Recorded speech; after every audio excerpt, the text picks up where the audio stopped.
You mentioned out of the Gordon Chase book, him continuously mentioning people, people, and people. Right. And I've heard you share in one of your courses or the class that I sat in on, just the relationship piece, how important that is. Can you maybe speak to that a little bit as it relates to these up and coming managers or people that are currently? Personal relationships are important always, everywhere, and especially in the public sector,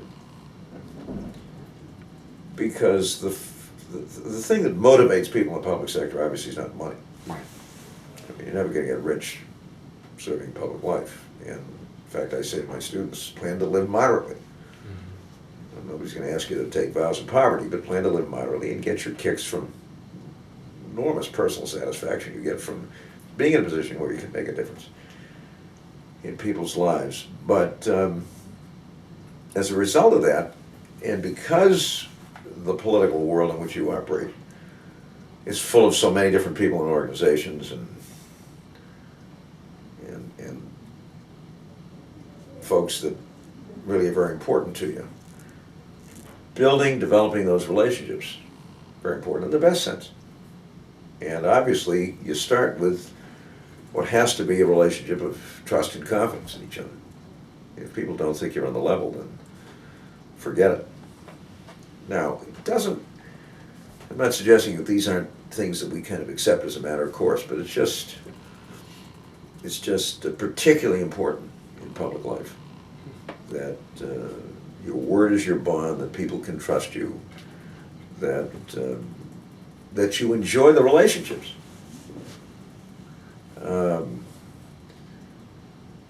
I had a few folks, for example, in my second administration, who really hadn't had much contact with the Massachusetts legislature. Well, the legislature is made up of human beings. I mean, they really are. I was one once. They want to be respected. They certainly want to be consulted and involved actively in what you're doing, and they should be.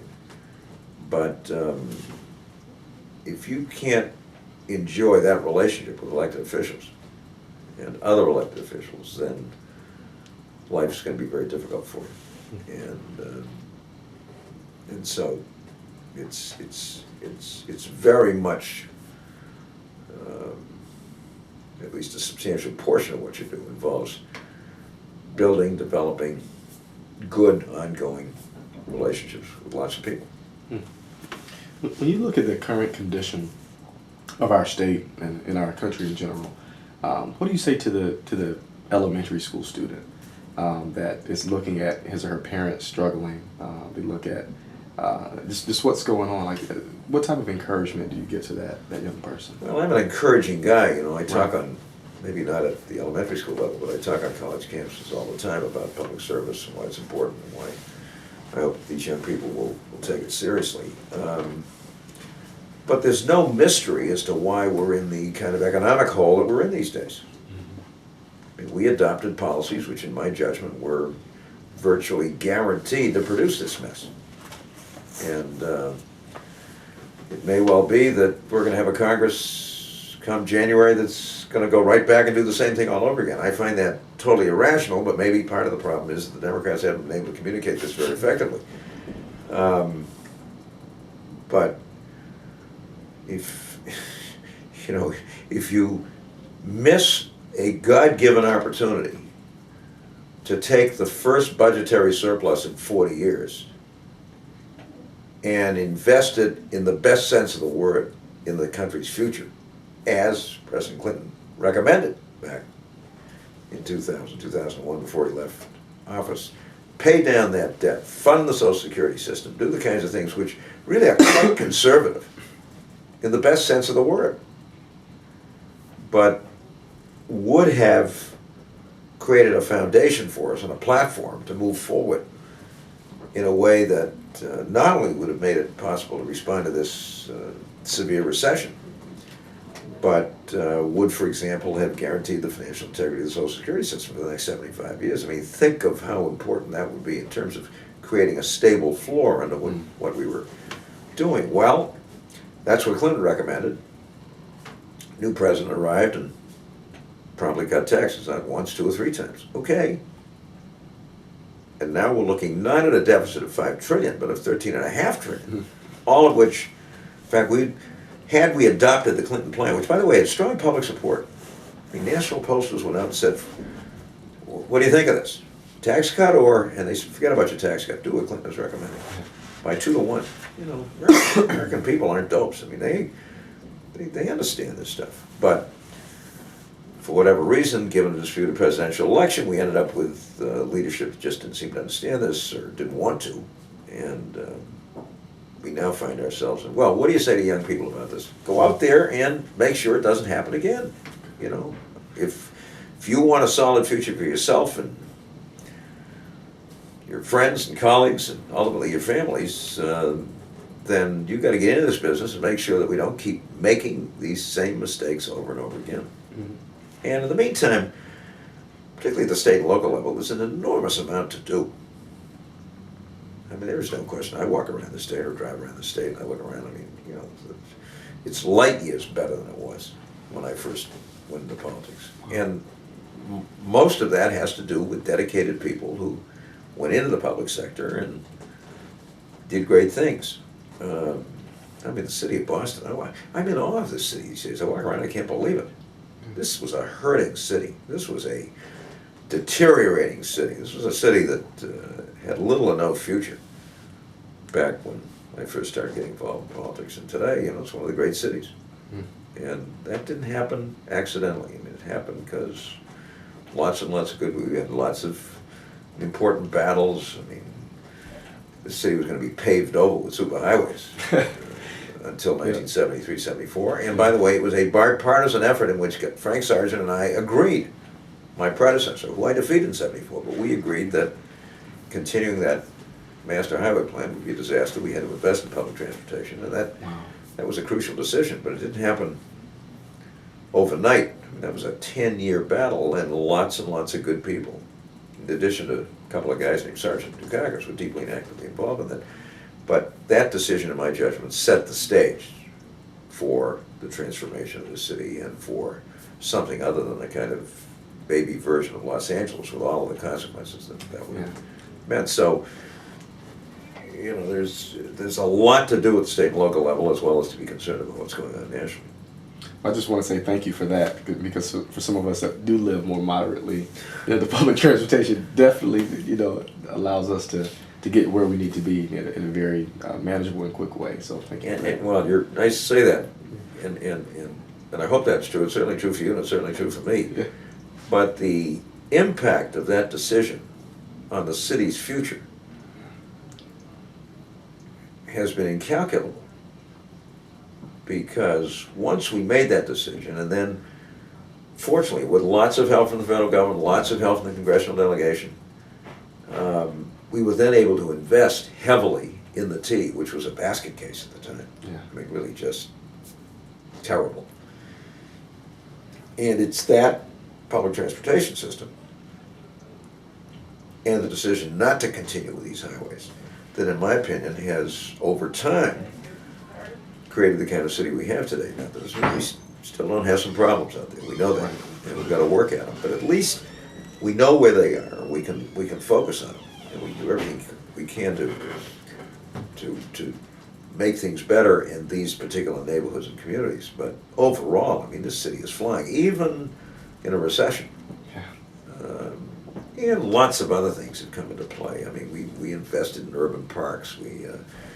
We've had lots of good architects designing things, both public and private, in the city. And one of the wonderful things about the city is how all of that has kind of, within the past few years, just kind of come together in a way so that, you know, you don't turn a corner in this city without seeing something interesting. I mean, but it started with that decision. Wow. If we had proceeded as we were being told we had to on a Los Angeles-style freeway system, this city would have been, in my opinion, effectively destroyed. Yeah. But we didn't go down that path. Too many other cities did, and they're living with the consequences. You and Dr. Ports, the chair of our department here, just finished a book, Leaders, Managers in the Public Sector, Managing for Results. We're going to be adopting this book this year in the course. Maybe talk a little bit about the thought behind, or just kind of the thought process as you and Dr. Portis were working on this text year. Well, we really motivated, I think, by two things. One was our own shared concern about how one manages effectively in the public sector, some of which we've talked about here, and what skills and how do you do this and so forth. And there's very little in the literature on this subject. It's interesting.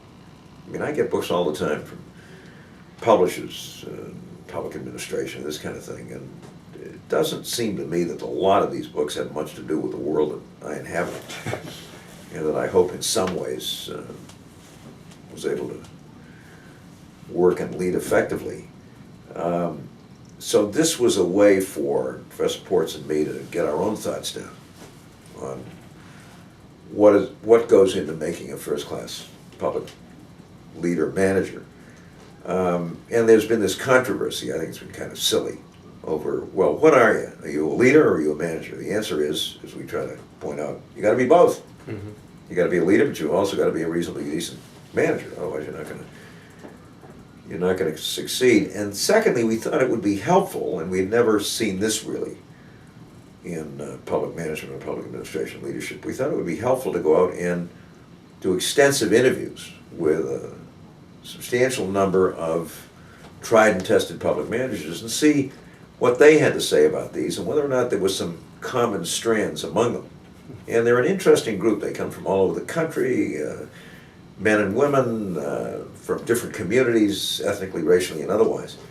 And it was remarkable how much agreement there was, and yet at the same time, each of them had interesting and unique approaches to this task of leading and managing, which turned out to be interesting, and in many cases, intriguing. So what we really have here is a combination of our commentary based on those interviews, as well as our own personal experiences, and then the interviews themselves, which are well worth reading. Wow. Oh, thank you. And I don't believe anybody's ever done anything quite like this. Yeah. So, if you don't mind me asking maybe a personal question, all these questions are personal, obviously, but what do you enjoy doing? I mean, now that you're not in the State House anymore, and you're teaching, working with young people. I've been teaching for 19 years here, and we'll be on our way to UCLA for a 16th winter term, which has really been interesting. I mean, apart from Los Angeles in the winter, which is kind of a nice place to be. Two different political cultures, two different places 3,000 miles apart, lots of similarities, lots of differences. And that helps, I think, a lot, just in terms of my own perception of what's going on out there. But I think, and this is true, I think of most of us. I was talking to Gus White the other day, who's one of the finest back surgeons in America, and was the chief orthopedic surgery at the Beth Israel, and is now a professor at Harvard Medical School and doing a lot of stuff, especially in terms of disparities, in terms of medical care for people of color and otherwise. And he himself is an extraordinary guy, a great success story. But he's now teaching, and he loves it, as I do. Why? Well, I think if you love your profession, at some point, when you kind of run out the string on your active life in that profession, and as he and I have now done, you want to share that with young people. I mean, A, you love your profession, B, you want to help these kids become terrific professionals themselves, and you want to share that. And it's not only a lot of fun, but one hopes and expects that in sharing your own experiences, good and not so good, and as you know, I mean, I teach my mistakes even more than I teach whatever successes I had. Because that's the way you learn. It's great fun. And you also have the great personal satisfaction of helping a lot of your students to go into the public sector and do great things. And that's something else that, given my background, I'm in a position to do, especially with a co-op program around here, which gives one a great opportunity to open up doors, or try to open up doors for your students. So I've thoroughly enjoyed being here, and I expect to be here until they carry me out. And it also gives you an opportunity at the same time, selectively, to pick out certain areas of public policy you happen to be interested in. In my case, healthcare, transportation and stuff. and continue to try to contribute in those areas in a variety of ways. So it's a wonderful combination which keeps you active, keeps you busy, keeps you involved in the real world, but at the same time gives you an opportunity to work with some incredibly talented people, young people, and not so young people. And the extent that you can, share the lessons that you've learned with these folks. First, because you don't want them to keep making your mistakes over again, and secondly, because you think you can contribute to their becoming excellent public servants. And I haven't regretted coming over here for a minute. It's one of the best decisions I ever made. And I don't seem to be lacking enthusiasm for it. So, and there's always, things are always changing. I mean, I teach a course called California Policy Issues to undergraduates out in California. Well, if Jerry Brown, as it now appears, becomes the new governor of California, we're going to have a lot of material for this course because, he's inheriting a mess, and yet he's demonstrated, surprisingly, in a way, maybe it's not so surprising, but he was mayor of Oakland after he left the governor's office. But he's been able to handle his campaign pretty effectively against somebody who's spending literally $160 million of her own money to try to get elected governor. So it'll be, just kind of getting into the course again under these circumstances is lots of fun. But I think in the last analysis, it's having the opportunity to work with really good younger people who you can mentor, you can help, and who you can learn from at the same time. I mean, I love reading these senior papers that I assign, or particularly my graduate papers, because I learn a lot from these folks. Yeah. So it's really, for me, it's been a great place to be. So obviously you've impacted a lot of lives, even as you share, I think about just the impact you've had on, probably your colleagues here and obviously people around the university and around the state and around the world for that matter. Who were some of the people early in your life that impacted you and really have given you a really good foundation? Well, at a kind of macro level, two interesting people, very different. I mean, for those of us coming of age politically in the 50s, the late 50s, when I got back from undergraduate school and from military service in Korea, John Kennedy was one of the great inspirations for us. And after all, he was a Massachusetts guy, he represented us, and I remember Kennedy coming over to law school and talking to about 400 Harvard Law School young Democrats, and being so impressed with this guy. It was the first time I'd really been up close with him in any serious way. And just the way not just the way he handled the questions, but his obvious commitment to public service and his unapologetic commitment to public service. I mean, he was proud of being a public servant, and he conveyed that. And he reached out to young people through the Peace Corps and lots of other things. But if you were young and interested in politics and public life, Kennedy was a huge inspiration. Now, the other side was this guy, Joseph R. McCarthy of Wisconsin, who had been elected from Wisconsin and came to Washington and proceeded to become the great hunter of communists and subversives in the country. And I couldn't stand McCarthy. People say, well, things are really rough these days. And I say to them, you should have been around when McCarthy was really terrorizing a lot of good people by accusing them of disloyalty to the United States. And in fact, in my last year at Swarthmore, I spent the fall semester at American University on the so-called Washington Semester Program. At that time, it was very early. And that was the fall when McCarthy was censured by the Senate. We were all up in the Senate gallery watching that. And it was an incredible time to be in Washington, needless to say, because it was swirling around this whole McCarthy thing.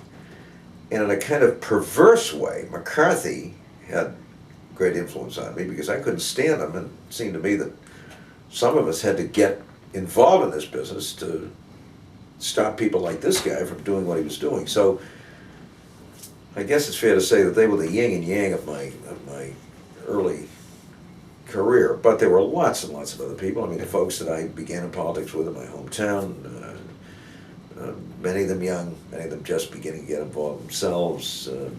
Obviously, like most of us, had some teachers that had a profound influence on me. But in a direct sense, no question that Jack Kennedy was a hugely positive inspiration for me and for my generation. And McCarthy motivated us to go out and deal with the kinds of things that he was doing. Right.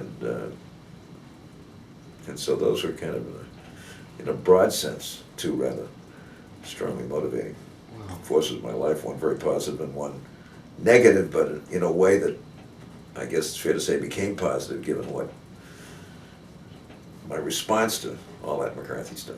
Wow. Wow.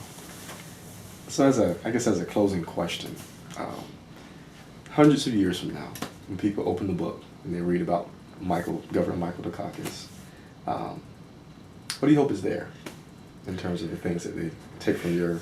Well, it's hard to say. You know, people say to me, "You ought to write your memoirs." I have no interest in writing my memoirs. You know, what's your legacy? I don't know.